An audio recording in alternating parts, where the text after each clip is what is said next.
ꯑꯍꯥꯟꯕꯃꯛꯇꯗ ꯃꯌꯥꯝ ꯄꯨꯝꯅꯃꯛꯄꯨ ꯏꯀꯣꯛꯅꯅ ꯈꯨꯔꯨꯝꯖꯔꯤ. ꯉꯁꯤ ꯑꯩꯒꯤ ꯁꯕꯁꯀ꯭ꯔꯥꯏꯕꯔꯁꯤꯡꯒꯤ ꯃꯔꯛꯇꯒꯤ ꯏꯅꯥꯎꯅꯨꯄꯥ ꯑꯃꯈꯛꯅ ꯊꯥꯕꯤꯔꯛꯄ ꯑꯁꯦꯡꯕ ꯊꯣꯛꯈꯤꯕ ꯋꯥꯔꯤ ꯑꯃꯈꯛ ꯄꯨꯗꯨꯅ ꯂꯥꯛꯆꯔꯤ. ꯋꯥꯔꯤ ꯑꯁꯤꯕꯨ ꯄꯥꯊꯣꯛꯆꯕ ꯃꯇꯝꯗ ꯁꯣꯏꯈꯤꯕ ꯂꯥꯟꯈꯤꯕ ꯌꯥꯎꯔꯕꯁꯨ ꯃꯌꯥꯝꯅ ꯉꯥꯛꯄꯤꯌꯨ.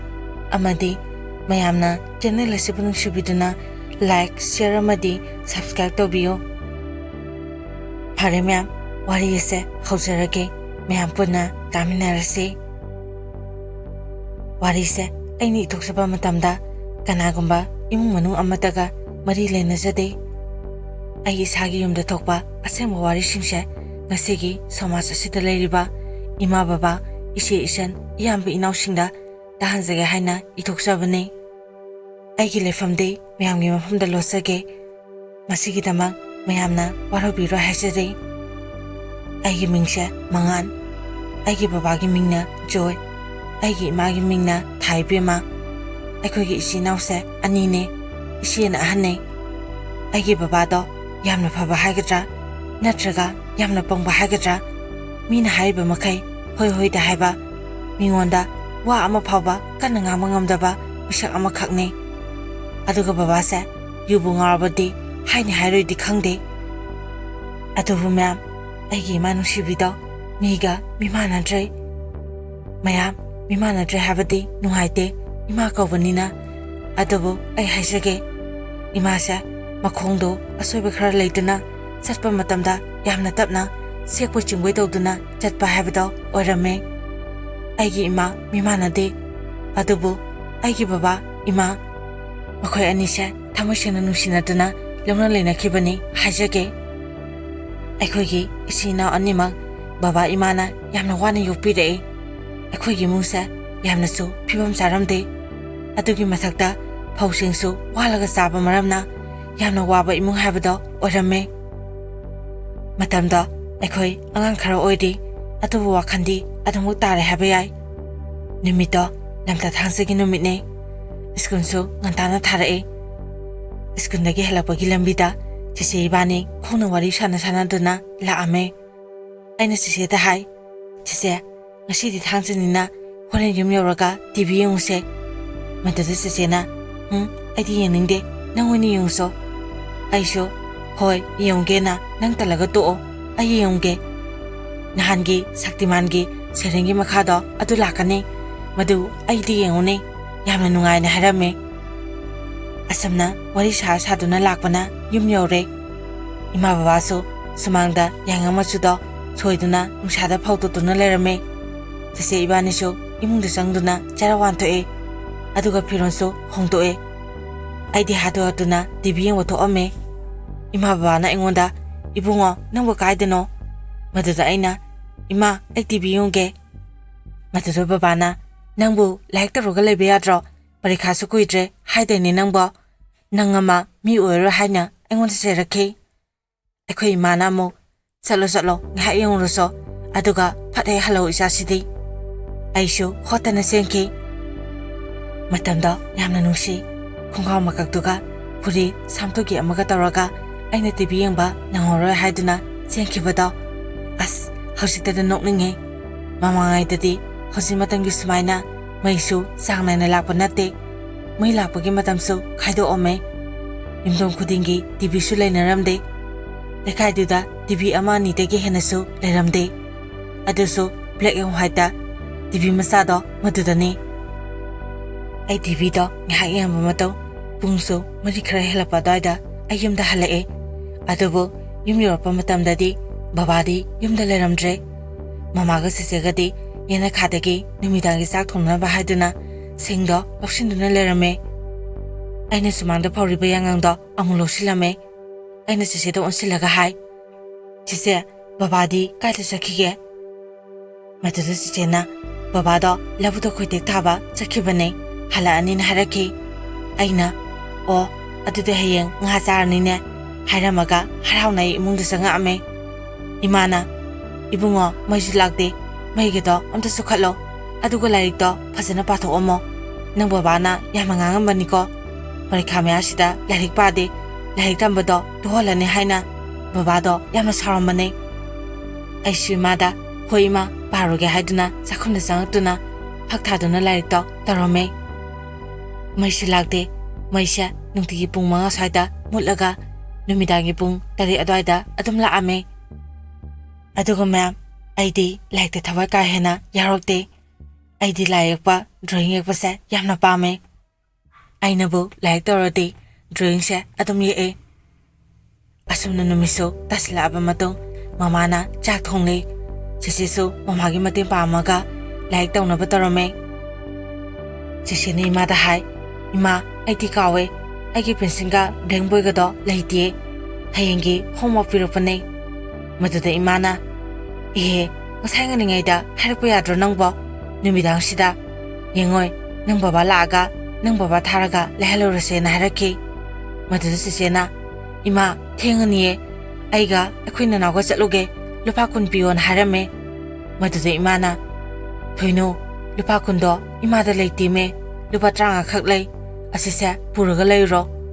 ꯏꯆꯦꯅ ꯍꯥꯏꯔꯒ ꯑꯩꯉꯣꯟꯗ ꯗꯨꯀꯥꯟ ꯊꯣꯛꯎꯁꯦ ꯍꯥꯏꯗꯨꯅ ꯏꯆꯦꯒꯩꯒ ꯗꯨꯀꯥꯟꯗ ꯊꯣꯛꯃꯤꯟꯅꯔꯝꯃꯦ꯫ ꯆꯦꯆꯦ ꯏꯕꯥꯅꯤꯁꯨ ꯍꯜꯂꯛꯂꯦ꯫ ꯕꯕꯥꯁꯨ ꯃꯇꯝꯗꯨꯗ ꯍꯜꯂꯛꯑꯝꯃꯦ꯫ ꯐꯨꯡꯒꯥ ꯃꯅꯥꯛꯇ ꯈꯨꯗꯦꯡ ꯊꯥꯗꯨꯅ ꯃꯈꯣꯡ ꯃꯈꯨꯠ ꯍꯥꯝꯗꯨꯅ ꯂꯩꯔꯝꯃꯦ꯫ ꯆꯦꯆꯦ ꯏꯕꯥꯅꯤꯁꯨ ꯂꯥꯏꯔꯤꯛ ꯉꯥꯏꯍꯥꯛ ꯇꯧꯏ꯫ "ꯃꯌꯥꯝ, ꯑꯩꯈꯣꯏ ꯏꯃꯥꯒꯤ ꯌꯥꯝꯅ ꯅꯨꯡꯁꯤꯕ ꯑꯃ ꯍꯥꯏꯖꯔꯛꯀꯦ꯫ ꯑꯩꯈꯣꯏ ꯏꯃꯥꯅ ꯆꯥꯛ ꯊꯣꯡꯕ ꯈꯨꯗꯤꯡꯒꯤ ꯆꯐꯨ ꯆꯕꯨꯟꯁꯦ ꯑꯩꯒꯤ ꯑꯗꯨꯝ ꯆꯤꯊꯣꯛꯄꯤꯔꯕ ꯃꯇꯨꯡ ꯑꯩꯉꯣꯟꯗ ꯄꯤꯊꯛꯄꯤꯔꯝꯃꯦ꯫ ꯃꯌꯥꯝꯒꯤ ꯃꯔꯛꯇꯁꯨ ꯑꯉꯥꯡ ꯑꯣꯏꯔꯤꯉꯩ ꯆꯐꯨ ꯆꯕꯨꯟ ꯊꯛꯅꯔꯛꯄ꯭ꯔꯣ?"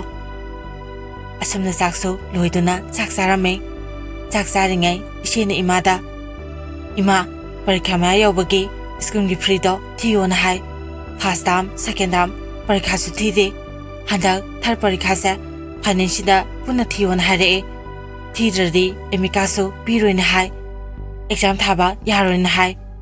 ꯃꯗꯨꯗ ꯏꯃꯥꯅ, "ꯍꯣꯏ ꯍꯣꯏ, ꯊꯤꯕ ꯇꯥꯕꯅꯤ." ꯍꯥꯏꯔꯒ ꯕꯕꯥꯗ ꯏꯃꯥꯅ ꯑꯃꯨꯛ ꯍꯥꯏꯈꯤ꯫ ꯃꯗꯨꯗ ꯕꯕꯥꯅ, "ꯑꯩ ꯆꯠꯂꯒ ꯄ꯭ꯔꯤꯟꯁꯤꯄꯥꯜꯗꯨꯒ ꯋꯥꯔꯤ ꯁꯥꯟꯅꯔꯨꯒꯦ."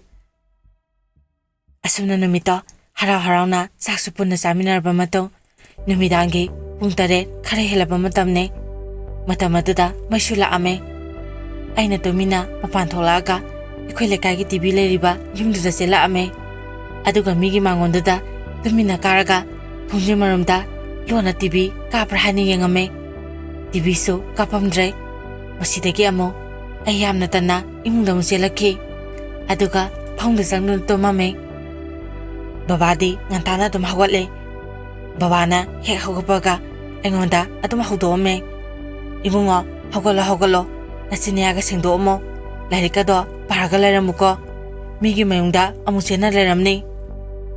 ꯑꯁꯨꯝꯅ ꯍꯥꯏꯔꯝꯗꯨꯅ ꯕꯕꯥꯗꯣ ꯆꯠꯈ꯭ꯔꯦ꯫ ꯑꯩꯁꯨ ꯍꯧꯒꯠꯇꯨꯅ ꯆꯤꯟꯌꯥ ꯁꯦꯡꯗꯣꯛꯇꯨꯅ ꯕꯕꯥ ꯂꯥꯛꯄ ꯉꯥꯏꯔꯝꯃꯦ꯫ ꯃꯥꯡꯒꯣꯟꯒꯤ ꯀꯥꯆꯤꯟꯗ ꯀꯧꯅꯥꯒꯤ ꯐꯛ ꯁꯦꯒꯥꯏꯕꯗꯣ ꯊꯥꯗꯨꯅ ꯂꯥꯏꯔꯤꯛ ꯇꯧꯅ ꯇꯧꯅ ꯑꯩ ꯉꯥꯏꯍꯥꯛꯀꯤ ꯃꯇꯨꯡ ꯆꯦꯆꯦ ꯏꯃꯥꯁꯨ ꯍꯧꯒꯠꯂꯛꯑꯦ꯫ ꯏꯃꯥꯅ, "ꯏꯆꯥꯗꯤ ꯌꯥꯝꯅ ꯉꯜꯂꯤꯗ, ꯑꯗꯨꯃꯥꯏꯅ ꯉꯟꯇꯥ ꯍꯧꯒꯠꯇꯨꯅ ꯂꯥꯏꯔꯤꯛꯇꯣ ꯄꯥꯔꯕꯗꯤ ꯅꯪ ꯕꯕꯥꯅꯁꯨ ꯁꯥꯎꯔꯔꯣꯏ, ꯉꯥꯡꯉꯔꯣꯏꯅ ꯍꯥꯏꯔꯛꯈꯤ." ꯃꯁꯤꯗꯒꯤ ꯆꯦꯆꯦꯗ ꯏꯃꯥꯅ ꯑꯃꯨꯛ ꯍꯥꯏ, "ꯆꯠꯂꯣ ꯆꯠꯂꯣ, ꯅꯪꯁꯨ ꯂꯥꯏꯔꯤꯛꯇꯣ ꯄꯥꯊꯣꯛꯎꯔꯣ" ꯍꯥꯏꯗꯨꯅ ꯆꯦꯆꯦ ꯏꯕꯥꯅꯤ ꯄꯨꯟꯅ ꯂꯥꯏꯔꯤꯛ ꯄꯥꯔꯝꯃꯦ꯫ ꯑꯁꯨꯝꯅ ꯕꯕꯥꯁꯨ ꯍꯜꯂꯛꯑꯝꯃꯦ꯫ ꯑꯩꯅ ꯕꯕꯥꯗ, "ꯕꯕꯥ, ꯉꯥ ꯀꯌꯥꯝ ꯐꯥꯔꯛꯀꯦ?"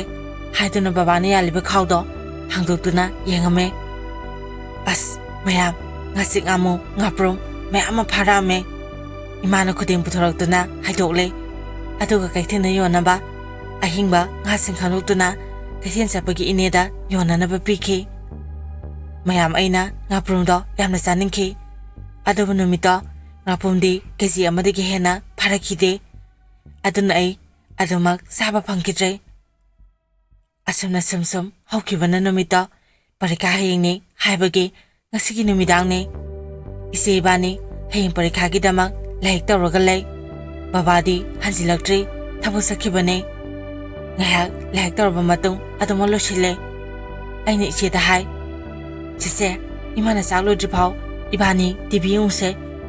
ꯑꯗꯨꯕꯨ ꯆꯦꯆꯦꯗꯤ ꯌꯥꯗꯦ, ꯂꯥꯏꯔꯤꯛ ꯄꯥꯔꯒ ꯂꯩꯍꯧꯔꯦ꯫ ꯑꯩꯗꯤ ꯑꯗꯨꯝ ꯆꯦꯜꯂꯦ꯫ ꯉꯥꯏꯍꯥꯛꯀꯤ ꯃꯇꯨꯡ ꯏꯃꯥꯅ ꯑꯩꯕꯨ ꯀꯧꯕ ꯂꯥꯛꯑꯝꯃꯦ꯫ "ꯑꯗꯨꯒ ꯂꯥꯛꯑꯣ, ꯅꯄꯥꯗꯣ ꯌꯨ ꯐꯨꯅ ꯉꯥꯎꯔꯒ ꯍꯜꯂꯛꯍꯧꯔꯦ꯫ ꯅꯪ ꯀꯥꯏ ꯆꯠꯀꯦ ꯍꯥꯏꯗꯨꯅ ꯂꯥꯎ ꯂꯥꯎꯗꯨꯅ ꯂꯩꯍꯧꯔꯕꯅꯦ" ꯍꯥꯏꯔꯛꯈꯤ꯫ ꯃꯗꯨ ꯇꯥꯕ ꯃꯇꯝꯗ ꯃꯌꯥꯝ, ꯑꯩꯗꯤ ꯏꯁꯥꯁꯦ ꯌꯥꯝꯅ ꯄꯥꯈꯠꯈꯤ, ꯀꯤꯖꯈꯤ꯫ Asumna yum yoraba matung imana chak thi aduga imana babada chak sarase hai babana mamada sinthiraga nasa singse mi amta oiroi lai tawgi da hadraga tv yengba hekta chelame haiduna imada onsilaga saikhi imana anga singse hayingi loi haidena lai paba lorba matung ni hakting yongge haibduda aina chalankhibane matudu babana mamana hana puraga phadawne nasa singse mahanbada mamanangsu yaurine ha babana mo agi sisega do onsilaga no hengdagi tv yengba chappa yaroi hek chappa matamda nakhona khut thudeka dawne harakhi babana mo khangla lorkhi tabra aina haise adamna lawpa duda sise bani khapre khangduna peri peri tawduna nontaduna laikhi matangda imana babada phongda businna tomhanki ima tholaga ise banida chakcha thona harakhi sise bani shu chakto chathoe adabu imadi sadre chakto oga imagi phongda sangle nahan kaidi babaga age tumane adugo sisega mamaga tumane adubu ngasidi sise bani imagi phongda punna tumame aduga babaga imaga matume nyake matung imaga babaga sa yamna khanaraki aduga amo ise bani shu tumdre phasu khumjilaga laikhi somdana baba ima yam kana khanarapodagi imada babana phubagi makhon takhi imada yamna kapakhi masindasu halo phuo nangi maungse ai khama ngamdre lekai miyam mamangdasu ikaide ai de sikrage haina kapakhi babana ima phuwa duda sise ibani shu hogatuna khamdokhi masidagi imana sise ibani da lao yumsida ledo saro sikhibuna phai chatlase haiduna yumgi thongdo hangdokduna mapanda tholakhi matamda babasu sakho sakho yumsida kanam lebe yaro haiduna laulawduna aduma lehawki ima jese akhoi ahum yumthana pupu ibobi hoide sangame aduga lerame numito kapsiamna kapame pungtra mathoi tarba saida pupu ibobina akhoibu yumda thimbira ame yumyorba matung thongdo launa hangdutuna lerame pupuduna hana mang thaduna imungda sange akhoisu mari mari imagi phiji paiduna yamna kina tapna inakhi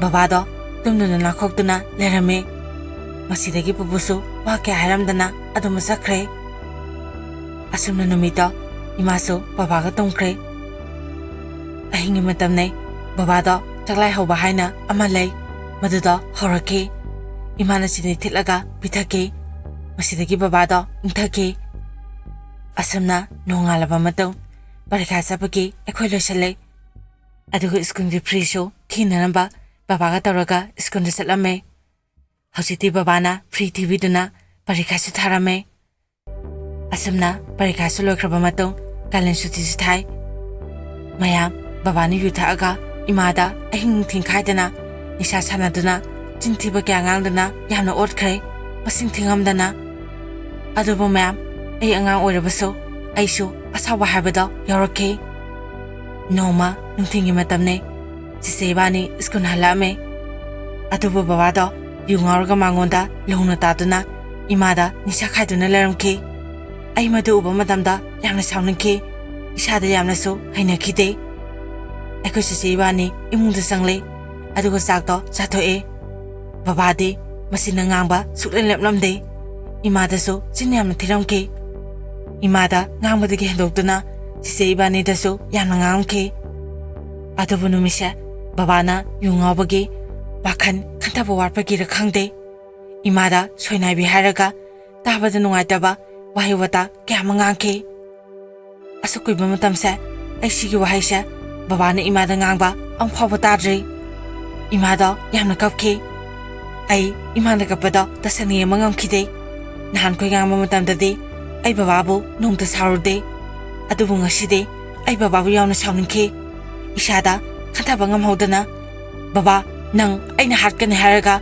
aina babagi samdo kana konkhe imana ibungo thado kaino napada tawido tahoidise masi haraga aigi inaganda khubangna thaduna imana kapkaptuna phukhi adubu aigi laibakse angakpane nimi adudagi aigi babaga sa ꯌꯦꯛꯅꯕ ꯍꯥꯏꯕꯗꯣ ꯑꯣꯏꯈꯤ꯫ ꯃꯌꯥꯝꯅꯗꯤ ꯈꯜꯂꯝꯒꯅꯤ ꯃꯄꯥꯗ ꯈꯨꯠ ꯊꯥꯏ ꯍꯥꯏꯅ, ꯑꯗꯨꯕꯨ ꯏꯃꯥꯡꯃꯛꯇꯗ ꯏꯃꯥꯗ ꯆꯤꯟ ꯊꯤꯗꯨꯅ ꯍꯟꯖꯤꯟ ꯍꯟꯖꯤꯟ ꯉꯥꯡꯂꯕ ꯃꯇꯝꯗ ꯀꯔꯝꯕ ꯃꯆꯥ ꯑꯣꯏꯕꯁꯤꯡꯅ ꯈꯥꯡꯗꯨꯅ ꯂꯩꯕ ꯉꯝꯒꯅꯤ? ꯑꯁꯨꯝꯅ ꯆꯍꯤ ꯀꯌꯥ ꯍꯧꯈ꯭ꯔꯦ꯫ ꯍꯧꯖꯤꯛꯇꯤ ꯑꯩꯈꯣꯏ ꯏꯆꯦ ꯏꯕꯥꯅꯤꯁꯦ ꯄꯥꯈꯪ ꯂꯩꯁꯥꯕꯤ ꯍꯥꯏꯕꯗꯣ ꯐꯥꯔꯛꯑꯝꯃꯦ꯫ ꯑꯩꯒꯤ ꯕꯕꯥꯁꯨ ꯃꯆꯥꯁꯤꯡ ꯆꯥꯎꯔꯛꯑꯕꯅꯤꯅ ꯌꯨꯁꯨ ꯑꯗꯨꯃꯛ ꯊꯛꯈꯤꯗ꯭ꯔꯦ꯫ ꯑꯩꯈꯣꯏ ꯏꯃꯨꯡꯁꯦ ꯍꯥꯟꯅꯗꯒꯤꯗꯤ ꯌꯥꯝꯅ ꯅꯨꯡꯉꯥꯏꯔꯛꯑꯝꯃꯦ꯫ ꯑꯩꯗꯤ ꯀ꯭ꯂꯥꯁ 10 ꯂꯣꯏꯕꯗꯒꯤ ꯂꯥꯏꯔꯤꯛ ꯇꯝꯕꯁꯨ ꯑꯗꯨꯃꯛ ꯇꯣꯛꯈꯤ, ꯏꯁꯥꯅ ꯑꯣꯏꯔꯣꯏ ꯈꯟꯕꯒꯤ꯫ ꯑꯗꯨꯕꯨ ꯑꯩꯈꯣꯏ ꯆꯦꯆꯦꯗꯤ ꯂꯥꯏꯔꯤꯛ ꯌꯥꯝꯅ ꯐꯩ, ꯑꯗꯨꯅ ꯏꯃꯥ ꯕꯕꯥ ꯃꯈꯣꯏꯅ ꯆꯦꯆꯦꯗ ꯑꯁꯥ ꯌꯥꯝꯅ ꯆꯥꯎꯅ ꯊꯝꯃꯝꯃꯦ꯫ ꯆꯦꯆꯦꯁꯦ 10ꯗꯁꯨ 12 ꯑꯦꯛꯖꯥꯝꯗꯁꯨ ꯐꯥꯔꯁ ꯗꯤꯕꯤꯖꯟꯗ ꯑꯗꯨꯝ ꯄꯥꯁ ꯇꯧꯔꯛꯑꯦ꯫ ꯂꯩꯀꯥꯏꯗꯁꯨ ꯃꯥꯅ ꯈ꯭ꯋꯥꯏꯗꯒꯤ ꯂꯥꯏꯔꯤꯛ ꯍꯩꯕ ꯁꯥꯇ꯭ꯔ ꯍꯥꯏꯕꯗꯣ ꯑꯣꯏꯔꯝꯃꯦ꯫ ꯑꯩꯈꯣꯏ ꯆꯦꯆꯦꯁꯦ ꯊꯕꯛꯀꯤ ꯏꯟꯇꯔꯚ꯭ꯌꯨ ꯀꯌꯥ ꯑꯃ ꯌꯥꯎꯈꯤ, ꯑꯗꯨꯕꯨ ꯄꯩꯁꯥ ꯄꯤꯕ ꯉꯝꯗꯕꯅꯤꯅ ꯊꯕꯛꯇꯤ ꯑꯗꯨꯃꯛ ꯈꯟꯕꯤꯔꯛꯈꯤꯗ꯭ꯔꯦ꯫ ꯃꯇꯝꯗꯣ ꯚꯣꯠꯀꯤ ꯃꯇꯝꯅꯦ꯫ ꯑꯩꯈꯣꯏ ꯂꯩꯀꯥꯏ ꯏꯌꯥꯝꯕ ꯑꯃ ꯄꯩꯁꯥ ꯅꯨꯡꯁꯥ ꯌꯥꯝꯅ ꯄꯥꯏ, ꯃꯍꯥꯛ MLA ꯑꯣꯏꯅ ꯃꯤꯌꯥꯝꯒꯤ ꯃꯤꯍꯨꯠ ꯑꯣꯏꯅ ꯆꯣꯡꯊꯣꯛꯑꯝꯃꯦ꯫ ꯍꯧꯖꯤꯛꯀꯤ ꯏꯌꯥꯝꯕꯁꯤꯅ ꯑꯩꯒꯤ ꯌꯨꯝꯗ ꯂꯥꯛꯇꯨꯅ ꯃꯥꯒꯤ ꯚꯣꯠ ꯈꯣꯝꯕꯤꯌꯣ, ꯃꯥꯒꯤ ꯋꯥꯀꯔ ꯑꯣꯏꯕꯤꯌꯣꯅ ꯑꯩꯉꯣꯟꯗ ꯍꯥꯏꯖꯈꯤ꯫ ꯀꯩꯒꯨꯝꯕ ꯚꯣꯠꯁꯦ ꯀꯥꯕ ꯇꯥꯔꯕꯗꯤ ꯅꯣꯏ ꯆꯦꯒꯤ ꯊꯕꯛ ꯑꯃ ꯑꯩꯅ ꯍꯥꯞꯀꯅꯤ, ꯅꯪꯒꯤꯁꯨ ꯅꯪꯒ ꯆꯥꯟꯅꯕ ꯊꯕꯛ ꯄꯤꯅꯤ, ꯑꯩꯈꯣꯏ ꯄꯨꯟꯅ ꯍꯣꯠꯅꯃꯤꯟꯅꯁꯤ꯫ ꯑꯩꯁꯨ ꯃꯤꯌꯥꯝꯒꯤ ꯇꯧꯕ ꯌꯥꯕ ꯈꯔꯗꯤ ꯇꯧꯒꯦ ꯍꯥꯏꯅ ꯈꯜꯂꯦ ꯍꯥꯏꯗꯨꯅ ꯏꯌꯥꯝꯕꯁꯤꯅ ꯑꯩꯉꯣꯟꯗ ꯍꯥꯏꯔꯛꯈꯤ꯫ ꯑꯩꯁꯨ ꯏꯆꯦꯒꯤ ꯊꯕꯛ ꯍꯥꯞꯄꯤꯅꯤ ꯍꯥꯏꯕꯗꯨꯗ ꯅꯨꯃꯤꯠ ꯑꯗꯨꯗꯒꯤ ꯍꯧꯖꯤꯛꯀꯤ ꯏꯌꯥꯝꯕꯗꯨꯒꯤ ꯑꯆꯧꯕ ꯊꯧꯗꯥꯡ ꯂꯧꯗꯨꯅ ꯋꯥꯀꯔ ꯑꯣꯏꯅ ꯆꯦꯜꯂꯝꯃꯦ꯫ ꯑꯩꯅ ꯆꯦꯟꯕꯤ ꯆꯣꯡꯕꯤꯕ ꯀꯌꯥ ꯑꯁꯤꯅ ꯃꯔꯝ ꯑꯣꯏꯔꯒ ꯑꯩꯈꯣꯏꯒꯤ ꯃꯇꯦꯡꯁꯨ ꯌꯥꯝꯅ ꯄꯥꯡꯕꯤꯔꯝꯃꯦ꯫ ꯍꯧꯖꯤꯛꯀꯤ ꯚꯣꯠ ꯂꯦꯞꯂꯤꯕ ꯏꯌꯥꯝꯕꯁꯦ ꯃꯥꯒꯤ ꯃꯃꯤꯡꯗꯤ ꯄꯟꯖꯔꯣꯏꯒꯦ꯫ ꯑꯩ ꯏꯌꯥꯝꯕꯁꯤꯒꯤꯗꯃꯛ ꯐꯖꯅ ꯚꯣꯠ ꯈꯣꯝꯃꯝꯃꯦ꯫ ꯂꯩꯀꯥꯏ ꯂꯩꯀꯥꯏ ꯆꯠꯇꯨꯅ ꯃꯤꯇꯤꯡ ꯀꯌꯥ ꯇꯧꯗꯨꯅ ꯃꯤꯌꯥꯝꯒ ꯇꯥꯊꯣꯛ ꯇꯥꯁꯤꯟ ꯇꯧꯅꯔꯝꯃꯦ꯫ ꯃꯇꯝꯅ ꯁꯨꯝ ꯍꯧꯈꯤꯕꯅ ꯚꯣꯠ ꯃꯌꯥꯁꯨ ꯌꯧꯁꯤꯜꯂꯛꯈꯤ꯫ ꯑꯩ ꯏꯁꯥꯁꯦ ꯉꯥꯏꯍꯥꯛꯇ ꯄꯣꯊꯥꯕ ꯉꯝꯃꯝꯗꯦ, ꯌꯨꯝꯗꯁꯨ ꯑꯗꯨꯃꯛ ꯂꯩꯔꯝꯗꯦ꯫ ꯌꯨꯝ ꯍꯟꯖꯤꯟꯗꯕꯁꯨ ꯀꯨꯏꯔꯦ꯫ ꯚꯣꯠ ꯃꯌꯥ ꯍꯥꯏꯁꯤꯗꯤ ꯃꯥꯏ ꯃꯥꯏ ꯋꯥꯀꯔ, ꯃꯥꯏ ꯃꯥꯏ ꯃꯤꯁꯤꯡꯅ ꯃꯥꯒꯤ ꯃꯤ ꯑꯣꯏꯅꯅꯕ ꯄꯩꯁꯥ ꯑꯗꯨ ꯄꯤꯒꯅꯤ ꯍꯥꯏꯔꯒ ꯚꯣꯠ ꯈꯣꯝꯅꯕ ꯉꯥꯛꯇꯅꯤ꯫ ꯃꯤꯁꯨ ꯈꯠꯅꯕꯅ ꯀꯌꯥ ꯑꯃꯅꯤ꯫ ꯅꯣꯡꯃ ꯅꯨꯃꯤꯗꯥꯡ ꯑꯃꯅꯤ, ꯑꯩ ꯂꯝꯕꯤꯗ ꯒꯥꯔꯤ ꯊꯧꯗꯨꯅ ꯌꯨꯝꯗ ꯍꯜꯂꯛꯈꯤ꯫ ꯑꯗꯨꯒꯗꯤ ꯃꯥꯛꯁ ꯎꯞꯄ ꯃꯤꯑꯣꯏ ꯈꯔ ꯊꯣꯛꯂꯛꯇꯨꯅ ꯑꯩꯕꯨ ꯒꯥꯔꯤ ꯈꯥꯝꯃꯛꯑꯦ, ꯑꯩꯒꯤ ꯃꯤꯡ ꯀꯧꯔꯒ꯫ ꯃꯗꯨꯗ ꯅꯪꯅ ꯀꯩꯒꯤꯅꯣ ꯃꯤꯇꯤꯡ ꯃꯐꯝ ꯈꯨꯗꯤꯡꯒꯤ ꯑꯩꯈꯣꯏꯒꯤ ꯁꯤꯝꯕꯣꯜ ꯌꯦꯛꯄ ꯃꯔꯀꯥꯕꯨ ꯍꯨꯟꯗꯨꯅ ꯉꯥꯡꯂꯤꯕ? ꯅꯪ ꯑꯃꯨꯛ ꯍꯟꯅ ꯃꯤꯇꯤꯡꯗ ꯋꯥ ꯉꯥꯡꯕꯁꯨ ꯌꯥꯔꯣꯏ꯫ ꯅꯣꯏꯒꯤ ꯃꯤꯍꯨꯠ ꯑꯣꯏꯔꯤꯕ ꯃꯥꯒꯤꯗꯃꯛ ꯆꯦꯟꯕꯤ ꯆꯣꯡꯕꯤꯕꯁꯨ ꯅꯪ ꯃꯇꯨꯡꯗ ꯌꯥꯔꯣꯏ꯫ ꯅꯪ ꯄꯩꯁꯥ ꯀꯌꯥꯅꯣ ꯑꯩꯈꯣꯏꯅ ꯄꯤꯒꯦ, ꯑꯩꯈꯣꯏꯒꯤ ꯃꯤ ꯑꯣꯏꯌꯨ ꯍꯥꯏꯗꯨꯅ ꯇꯞ ꯀꯌꯥꯁꯨ ꯑꯩꯉꯣꯟꯗ ꯇꯧꯔꯛꯈꯤ꯫ ꯃꯇꯝ ꯑꯗꯨꯗ ꯑꯩꯅ ꯈꯜꯂꯦ, ꯑꯩꯒꯤ ꯃꯤꯡ ꯀꯧꯔꯛꯏꯁꯦ ꯑꯩ ꯈꯪꯕ ꯃꯤ ꯑꯣꯏꯔꯝꯒꯅꯤ ꯍꯥꯏꯅ꯫ ꯑꯩꯁꯨ ꯆꯤꯟ ꯈꯨꯝꯗꯨꯅ ꯃꯁꯤꯗꯤ ꯏꯂꯦꯛꯁꯟꯅꯦ, ꯃꯥꯏ ꯃꯥꯏ ꯉꯝꯅꯕ ꯃꯤ ꯈꯣꯝꯅꯕꯅꯦ, ꯅꯣꯏꯁꯨ ꯃꯤ ꯈꯣꯝꯃꯤꯕꯗꯨꯗꯤ ꯆꯞ ꯃꯥꯟꯅꯩ ꯍꯥꯏꯅꯔꯒ ꯉꯥꯏꯍꯥꯛ ꯑꯋꯥꯏ ꯑꯈꯨꯝ ꯇꯧꯅꯔꯝꯃꯦ꯫ ꯑꯁꯨꯝꯅ ꯇꯧꯅꯔꯤꯉꯩ ꯂꯩꯀꯥꯏꯒꯤ ꯃꯩꯔꯥ ꯄꯥꯏꯕꯤ ꯈꯔꯁꯨ ꯊꯣꯛꯂꯛꯇꯨꯅ ꯈꯥꯝꯗꯣꯛꯑꯝꯃꯦ꯫ ꯃꯁꯤꯗꯒꯤ ꯑꯩꯁꯨ ꯌꯨꯝꯗ ꯑꯗꯨꯝ ꯂꯥꯛꯂꯦ꯫ ꯌꯨꯝ ꯌꯧꯔꯕ ꯃꯇꯨꯡ ꯏꯃꯨꯡ ꯃꯅꯨꯡ ꯄꯨꯟꯅ ꯆꯥꯛ ꯆꯥꯃꯤꯟꯅꯩ, ꯋꯥꯔꯤ ꯋꯥꯇꯥꯏꯁꯨ ꯑꯗꯨꯃꯛ ꯁꯥꯟꯅꯩ꯫ ꯚꯣꯠꯀꯤꯅꯦ, ꯕꯕꯥꯅ ꯑꯩꯉꯣꯟꯗ ꯍꯥꯏ, ꯃꯉꯥꯟ, ꯅꯪ ꯍꯪꯕ ꯃꯤ ꯌꯥꯝꯅ ꯂꯥꯛꯏꯅꯦ, ꯅꯪ ꯆꯦꯛꯁꯤꯟꯅ ꯆꯠꯂꯨꯀꯣ, ꯅꯣꯏ ꯁꯥꯔꯒꯤ ꯃꯅꯥꯛꯇ ꯑꯗꯨꯃꯛ ꯂꯩꯌꯨ, ꯚꯣꯠ ꯂꯣꯏꯗ꯭ꯔꯤ ꯐꯥꯎꯕ ꯌꯨꯝꯗꯒ ꯄꯥꯛꯅ ꯂꯥꯛꯀꯅꯣ꯫ ꯃꯗꯨꯗ ꯑꯩꯅ, ꯕꯕꯥ, ꯑꯩꯁꯨ ꯂꯣꯏꯅ ꯈꯪꯉꯦ꯫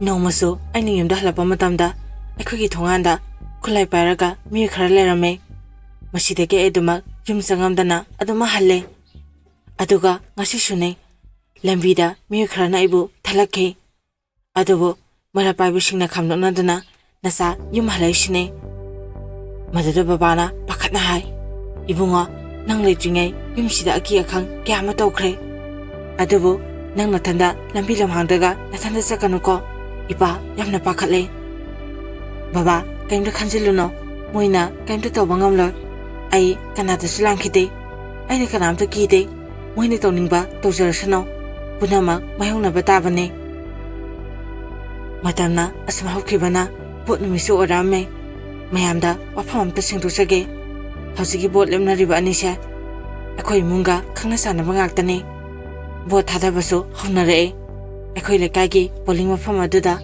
ꯏꯃꯥ, ꯕꯕꯥ, ꯆꯦꯆꯦ, ꯑꯩ ꯄꯨꯟꯅ ꯂꯩꯔꯤꯉꯩ ꯃꯇꯝꯗ ꯑꯩꯈꯣꯏ ꯂꯩꯀꯥꯏꯗꯒꯤ ꯏꯌꯥꯝꯕꯗꯨꯒ ꯂꯝꯕꯥ ꯑꯣꯏꯔꯤꯕ ꯃꯤꯍꯨꯠꯇꯣ ꯂꯥꯛꯑꯝꯈꯤ꯫ ꯑꯗꯨꯒ ꯑꯩꯈꯣꯏꯒꯤ ꯅꯥꯛꯇ ꯆꯪꯉꯛꯈꯤ꯫ ꯃꯍꯥꯛꯀꯤ ꯅꯨꯄꯤꯗꯣ ꯑꯩꯈꯣꯏ ꯏꯃꯥꯒꯤꯗꯤ ꯌꯥꯝꯅ ꯂꯨꯅ ꯇꯤꯟꯅꯖꯕꯤ ꯃꯃꯥꯟꯅꯕꯤ ꯑꯣꯏꯔꯝꯈꯤ꯫ ꯃꯍꯥꯛꯅ ꯏꯃꯥꯒꯤ ꯃꯅꯥꯛꯇ ꯆꯪꯁꯤꯜꯂꯒ ꯋꯥꯔꯤ ꯋꯥꯇꯥꯏ ꯇꯧꯋꯤ꯫ ꯑꯗꯨꯕꯨ ꯏꯃꯥꯗꯤ ꯄꯥꯈꯠꯂꯦ, ꯃꯔꯝꯗꯤ ꯑꯇꯣꯞꯄ ꯃꯤꯅ ꯎꯈ꯭ꯔꯒ ꯁꯣꯏꯗꯅ ꯂꯥꯟꯅ ꯈꯟꯈꯤꯅꯤ ꯈꯟꯕꯒꯤꯅꯤ꯫ ꯑꯁꯨꯝꯅ ꯍꯧꯖꯤꯛꯇꯤ ꯚꯣꯠꯁꯨ ꯂꯣꯏꯈ꯭ꯔꯦ꯫ ꯚꯣꯠ ꯍꯥꯏꯗꯣꯛꯄ ꯃꯇꯝꯁꯨ ꯌꯧꯁꯤꯜꯂꯛꯑꯦ꯫ ꯑꯗꯨꯕꯨ ꯑꯩꯅ ꯆꯦꯟꯖꯕꯗ ꯃꯗꯨꯅ ꯃꯥꯏ ꯄꯥꯛꯂꯦ꯫ ꯑꯗꯨꯕꯨ ꯚꯣꯠ ꯀꯥꯈ꯭ꯔꯕ ꯃꯇꯨꯡ ꯂꯩꯀꯥꯏꯒꯤ ꯀꯩꯒꯤ ꯊꯕꯛ ꯊꯧꯔꯝ ꯑꯃꯠꯇ ꯇꯧꯔꯛꯈꯤꯗ꯭ꯔꯦ꯫ ꯂꯩꯀꯥꯏ ꯃꯌꯥꯝꯁꯨ ꯌꯥꯝꯅ ꯁꯥꯎꯔꯝꯈꯤ꯫ ꯑꯗꯨꯒꯤ ꯃꯊꯛꯇ ꯑꯩꯒꯤ ꯏꯆꯦꯒꯤ ꯊꯕꯛ ꯍꯥꯞꯄꯤꯅꯕꯁꯨ ꯍꯥꯏꯖꯈꯤ꯫ ꯑꯗꯨꯕꯨ ꯍꯧꯖꯤꯛꯇꯤ ꯄꯩꯁꯥ ꯌꯥꯎꯗ꯭ꯔꯕꯗꯤ ꯌꯥꯔꯣꯏ ꯍꯥꯏꯔꯛꯈꯤ꯫ ꯏꯌꯥꯝꯕꯗꯨꯅ ꯍꯥꯏꯔꯛꯄꯗꯤ ꯅꯠꯇꯦ, ꯃꯥꯒꯤ ꯃꯤꯑꯣꯏ ꯈꯔꯅ ꯍꯥꯏꯔꯛꯄꯅꯤ꯫ ꯏꯌꯥꯝꯕꯗꯨꯒ ꯑꯩꯒ ꯑꯃꯨꯛꯇꯐꯥꯎ ꯎꯅꯕ ꯐꯪꯈꯤꯗ꯭ꯔꯦ꯫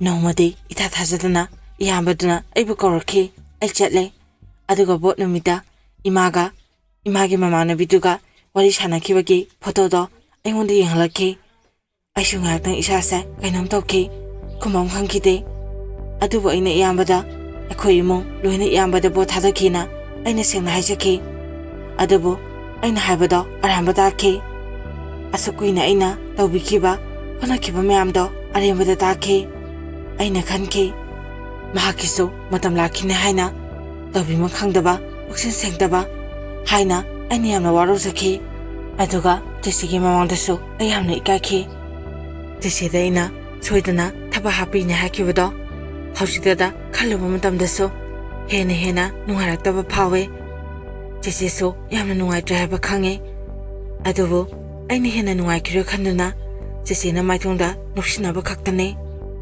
ꯏꯃꯥ ꯕꯕꯥ, ꯆꯦꯆꯦ, ꯑꯩꯈꯣꯏ ꯏꯃꯨꯡꯗ ꯂꯩꯔꯤꯕ ꯃꯤꯄꯨꯝ ꯈꯨꯗꯤꯡꯃꯛ ꯑꯁꯥ ꯂꯣꯏꯅ ꯀꯥꯏꯈꯤ꯫ ꯑꯁꯨꯝꯅ ꯃꯇꯝ ꯈꯔꯒꯤ ꯃꯇꯨꯡ ꯆꯦꯆꯦꯁꯨ ꯅꯨꯄꯥ ꯑꯃꯗ ꯑꯗꯨꯃꯛ ꯆꯦꯟꯈ꯭ꯔꯦ꯫ ꯅꯨꯃꯤꯠꯇꯣ ꯆꯦꯆꯦꯗꯣ ꯑꯌꯨꯛꯀꯤ ꯆꯥꯛ ꯏꯁꯤꯡ ꯊꯣꯡꯉꯝꯃꯒ ꯂꯣꯏꯁꯤꯜꯂꯒ ꯊꯣꯛꯈꯤꯕꯅꯤ꯫ ꯕꯕꯥꯁꯨ ꯉꯟꯇꯥꯅ ꯁꯣꯔꯥ ꯑꯃ ꯆꯠꯈꯤ꯫ ꯑꯩꯒꯤ ꯏꯃꯥꯒꯁꯨ ꯏꯃꯨꯡꯒꯤ ꯊꯕꯛꯁꯤꯡ ꯇꯧꯗꯨꯅ ꯂꯩ꯫ ꯅꯨꯡꯊꯤꯜꯒꯤ ꯃꯇꯝ ꯌꯧꯔꯛꯇꯨꯅ ꯄꯨꯡ 2 ꯇꯥꯕ ꯑꯗꯨꯋꯥꯏꯗ ꯑꯩꯈꯣꯏ ꯏꯃꯥꯅ ꯏꯆꯦꯗ ꯐꯣꯟ ꯑꯝꯇ ꯇꯧ ꯍꯥꯏꯕꯗꯒꯤ ꯆꯦꯆꯦꯗ ꯑꯩꯅ ꯐꯣꯟ ꯇꯧꯕꯅꯤ꯫ ꯑꯗꯨꯒ ꯆꯦꯆꯦꯁꯨ ꯐꯣꯟ ꯄꯥꯏꯔꯛꯇꯨꯅ ꯑꯩꯒ ꯋꯥꯔꯤ ꯁꯥꯟꯅꯩ꯫ ꯑꯩꯅ ꯆꯦꯆꯦꯗ, ꯆꯦ ꯀꯥꯏꯗ ꯂꯩꯅꯣ, ꯂꯥꯛꯇ꯭ꯔꯤꯕꯣ? ꯏꯃꯥꯅ ꯊꯦꯡꯉꯦ ꯍꯜꯂꯣ ꯍꯥꯏꯌꯦ꯫ ꯃꯗꯨꯗ ꯆꯦꯆꯦꯅ ꯂꯥꯛꯑꯅꯤꯌꯦ, ꯑꯩ ꯏꯃꯥꯟꯅꯕꯤ ꯍꯣꯏꯗ ꯂꯩꯌꯦꯅ ꯈꯨꯝꯃꯛꯈꯤ꯫ ꯃꯁꯤꯗꯒꯤ ꯑꯩꯁꯨ ꯐꯣꯟꯗꯣ ꯑꯗꯨꯃꯛ ꯊꯝꯃꯦ꯫ ꯉꯥꯏꯍꯥꯛꯀꯤ ꯃꯇꯨꯡ ꯕꯕꯥꯁꯨ ꯁꯣꯔꯥ ꯍꯜꯂꯛꯂꯦ꯫ ꯕꯕꯥꯅ ꯆꯦꯆꯦ ꯍꯪꯉꯛꯈꯤ꯫ ꯑꯩꯅ ꯃꯃꯥꯟꯅꯕꯤ ꯍꯣꯏꯗ ꯂꯩ ꯍꯥꯏꯕꯅꯤꯅ ꯈꯨꯝꯃꯦ꯫ ꯕꯕꯥꯅ ꯍꯧꯖꯤꯛ ꯐꯥꯎꯕ ꯉꯁꯥꯏ ꯑꯌꯨꯛꯇꯒꯤ ꯆꯠꯈꯤꯕꯗꯣ ꯍꯜꯂꯛꯇ꯭ꯔꯤꯕꯣ ꯍꯥꯏꯔꯒ ꯏꯃꯨꯡꯗ ꯆꯪꯈ꯭ꯔꯦ꯫ ꯃꯝꯁꯤꯜꯂꯛꯑꯕ ꯃꯇꯝꯐꯥꯎ ꯆꯦꯆꯦꯁꯦ ꯍꯜꯂꯛꯈꯤꯗ꯭ꯔꯦ꯫ ꯑꯩꯅ ꯐꯣꯟ ꯇꯧꯁꯤꯜꯂꯦ, ꯑꯗꯨꯒꯗꯤ ꯃꯥꯒꯤ ꯐꯣꯟꯗꯣ ꯑꯣꯐ ꯂꯩꯈ꯭ꯔꯦ꯫ ꯕꯕꯥꯅ ꯑꯃꯨꯛ ꯐꯣꯟ ꯇꯧꯋꯦ, ꯑꯗꯨꯃꯛ ꯑꯣꯐ ꯂꯩ꯫ ꯑꯩꯈꯣꯏꯁꯦ ꯃꯊꯥ ꯌꯥꯝꯅ ꯁꯥꯔꯝꯃꯦ꯫ ꯂꯩꯀꯥꯏꯗꯁꯨ ꯑꯩꯈꯣꯏꯁꯤꯒꯤ ꯃꯃꯥꯟꯅꯕꯤꯁꯤꯡꯗꯁꯨ ꯍꯪꯉꯨꯔꯦ, ꯑꯗꯨꯕꯨ ꯀꯅꯥꯝꯇ ꯈꯪꯗꯦꯅ ꯍꯥꯏꯔꯛꯈꯤ꯫ ꯑꯩꯅ ꯂꯥꯁꯇ ꯑꯩꯈꯣꯏꯒꯤ ꯆꯦꯒꯤ ꯃꯃꯥꯟꯅꯕꯤ ꯑꯃ ꯎꯔꯤꯄꯣꯛꯇꯒꯤ, ꯃꯉꯣꯟꯗ ꯑꯩꯅ ꯐꯣꯟ ꯇꯧꯋꯦ꯫ ꯑꯗꯨꯒ ꯆꯦꯒ ꯄꯨꯟꯕ꯭ꯔꯥꯅ ꯍꯪꯉꯦ꯫ ꯑꯗꯨꯕꯨ ꯉꯁꯥꯏꯗꯤ ꯄꯨꯜꯂꯝꯃꯦ, ꯍꯧꯖꯤꯛꯇꯤ ꯆꯠꯈ꯭ꯔꯦꯅ ꯍꯥꯏꯔꯛꯈꯤ꯫ ꯑꯁꯨꯝ ꯇꯧꯗꯨꯅ ꯅꯨꯃꯤꯗꯥꯡꯒꯤ ꯄꯨꯡ 9ꯃꯨꯛ ꯇꯥꯔꯛꯂꯦ꯫ ꯅꯨꯃꯤꯠꯇꯣ ꯆꯥꯛ ꯑꯝꯇ ꯊꯣꯡꯉꯝꯗꯦ, ꯑꯃꯇ ꯂꯩꯇꯥꯐꯝ ꯈꯪꯉꯝꯗꯦ꯫ ꯑꯍꯤꯡꯗꯣ ꯇꯨꯝꯕꯨ ꯇꯨꯝꯗꯕꯩ ꯇꯧꯗꯨꯅ ꯅꯣꯡ ꯉꯥꯟꯈ꯭ꯔꯦ꯫ ꯅꯣꯡꯁꯨ ꯉꯥꯜꯂꯦ꯫ ꯄꯥꯎ ꯍꯟꯕ ꯃꯤꯑꯣꯏ 3 ꯂꯥꯛꯈꯤ꯫ ꯑꯩꯈꯣꯏ ꯕꯕꯥꯅ ꯐꯤꯗꯥ ꯊꯥꯎ ꯍꯥꯏꯗꯨꯅ ꯊꯥꯍꯜꯂꯦ꯫ ꯂꯥꯛꯂꯤꯕ ꯑꯍꯟꯁꯤꯡꯗꯨꯒ ꯐꯖꯅ ꯋꯥꯔꯤ ꯁꯥꯟꯅꯩ꯫ ꯑꯗꯨꯒꯗꯤ ꯕꯕꯥꯅ ꯅꯨꯄꯥ ꯃꯌꯨꯝꯗ ꯑꯣꯏꯅ ꯍꯣꯡꯕꯤꯔꯣ, ꯑꯩꯈꯣꯏꯒꯤꯗꯤ ꯄꯨꯟꯁꯤꯒꯤ ꯑꯣꯏꯅ ꯏꯟꯊꯣꯛꯑꯕꯅꯤ꯫ ꯃꯃꯥ ꯃꯄꯥ ꯑꯩꯈꯣꯏꯒꯤ ꯑꯁꯥꯁꯨ ꯀꯥꯏꯍꯟꯕ, ꯃꯥꯇꯕꯨ ꯃꯤ ꯑꯃ ꯑꯣꯏꯅꯕ ꯍꯥꯏꯗꯨꯅ ꯍꯣꯠꯅꯔꯛꯈꯤꯕꯅꯤ ꯍꯥꯏꯅ ꯕꯕꯥꯗꯣ ꯌꯥꯝꯅ ꯁꯥꯎꯈꯤ꯫ ꯂꯥꯛꯂꯤꯕ ꯑꯍꯟ ꯑꯃꯅ, ꯏꯕꯨꯡꯉꯣ ꯁꯥꯎꯐꯝꯁꯨ ꯊꯣꯛꯏ, ꯑꯗꯨꯕꯨ ꯑꯩꯈꯣꯏꯒꯤ ꯅꯨꯄꯥ ꯃꯆꯥꯁꯤꯒ ꯏꯕꯨꯡꯉꯣꯒꯤ ꯏꯆꯥꯅꯨꯄꯤꯁꯤꯒꯒꯤ ꯃꯔꯛꯇ ꯑꯁꯨꯝ ꯊꯣꯛꯑꯣ ꯍꯥꯏꯗꯨꯅ ꯇꯝꯂꯝꯕꯅꯤ ꯍꯥꯏꯅ ꯈꯟꯕꯤꯔꯣ ꯍꯥꯏꯅ ꯐꯖꯕ ꯋꯥꯍꯩ ꯋꯥꯇꯥ ꯀꯌꯥ ꯑꯃ ꯍꯥꯏꯕꯤꯔꯛꯈꯤ꯫ ꯑꯗꯨꯕꯨ ꯕꯕꯥꯅ ꯅꯣꯏꯅ ꯊꯣꯛꯄ ꯇꯧꯈ꯭ꯔꯣ ꯍꯥꯏꯅ ꯍꯟꯖꯤꯟ ꯍꯟꯖꯤꯟ ꯍꯥꯏꯕꯗꯒꯤ ꯂꯥꯛꯂꯤꯕ ꯂꯩꯀꯥꯏꯒꯤ ꯑꯍꯟꯁꯤꯡꯗꯨꯁꯨ ꯈꯨꯔꯨꯝꯅꯗꯨꯅ ꯑꯗꯨꯃꯛ ꯆꯠꯈ꯭ꯔꯦ꯫ ꯏꯃꯥꯁꯨ ꯀꯞꯇꯨꯅ ꯆꯦꯆꯦꯕꯨ ꯀꯧꯋꯦ꯫ ꯕꯕꯥꯁꯨ ꯃꯊꯋꯥꯏꯗꯤ ꯌꯥꯝꯅ ꯅꯨꯡꯉꯥꯏꯇꯦ꯫ ꯃꯁꯤꯅ ꯉꯥꯏꯍꯥꯛꯀꯤ ꯄꯦꯟꯗꯕ, ꯁꯥꯎꯅꯤꯡꯕꯅ ꯉꯥꯡꯖꯔꯕꯁꯨ ꯃꯆꯥꯅꯤ,